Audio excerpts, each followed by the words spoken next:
Assalamualaikum warahmatullahi wabarakatuh. Nama saya Radin Irwandi, NIM 105200200. Kelas 2G IP. Baiklah, saya akan menjawab soal UAS PAN.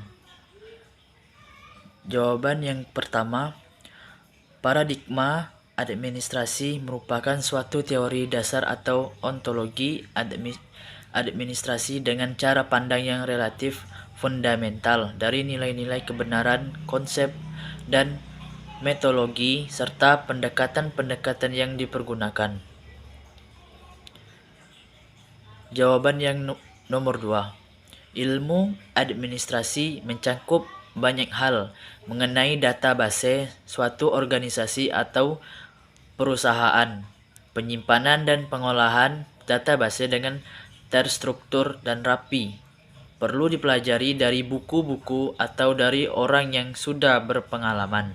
Seperti misalnya bila kita menjadi seorang yang memegang arsip murid di sekolah, penyimpanan formulir dan data lainnya harus dibuat terstruktur supaya tidak berceceran dan mudah untuk mencarinya dengan penomoran atau cara lain.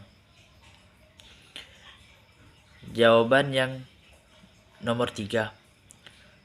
Karena administrasi dapat memberi informasi tentang data seorang yang sewaktu-waktu dapat kita gunakan untuk keperluan dan merupakan inti yang sangat dibutuhkan agar segala urusan dapat berjalan lancar ketika membutuhkan hal yang fakta yang tercatat secara rinci. Dampaknya, bila tidak dikelola dengan baik akan mengakibatkan kinerja suatu kantor tidak berjalan lancar dikarenakan adanya berkas yang hilang, keuangan yang tidak disusun rapi, dan barang-barang kantor yang hilang. Jawaban nomor 4. Administrasi negara adalah salah satu bagian dari administrasi umum, yang merupakan salah satu cabang dari ilmu sosial, yang mana administrasi negara mempunyai kaitan erat sekali dengan kelompok ilmu sosial seperti ekonomi, sosial, antropologi, psikologi, dan ilmu politik. Jawaban nomor 5. Sumber daya manusia merupakan faktor yang sangat sentral dalam organisasi. Apapun bentuk dan tujuannya, organisasi dibuat berdasarkan berbagai visi untuk kepentingan manusia. Begitu pula dalam pelaksanaan misinya, maka dikelola dan diurus oleh manusia. Dengan demikian, manusia merupakan faktor yang sangat strategis dalam semua kegiatan organisasi. Agar dapat mengatur dan mengurus sumber daya manusia berdasarkan visi organisasi sehingga tujuan organisasi tercapai, maka dibutuhkan ilmu manajemen yang sering disebut dengan manajemen sumber daya manusia atau pengelolaan kepegawaian.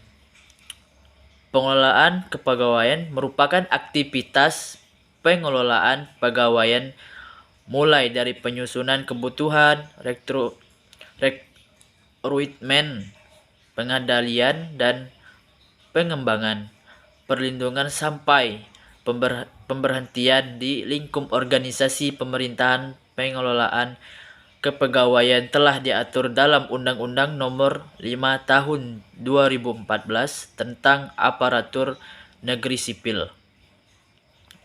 Tentang aparatur negeri sipil, seiring dengan perkembangan teknologi dan informasi, pemerintah telah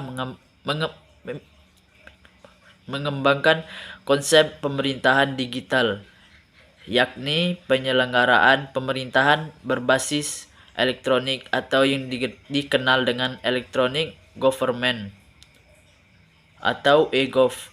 Istilah ini diberikan kepada suatu pemerintahan yang mengadopsi teknologi yang berbasis internet yang dapat melengkapi dan meningkatkan program yang pelayanannya. Adapun fungsinya adalah untuk meningkatkan mutu layanan publik dengan melalui pemanfaatan teknologi informasi dan juga komunikasi dalam proses penyelenggaraan pemerintah daerah supaya dapat terbentuk kepemerintahan yang bersih, transparan, dan juga agar dapat menjawab tuntunan perubahan secara efektif.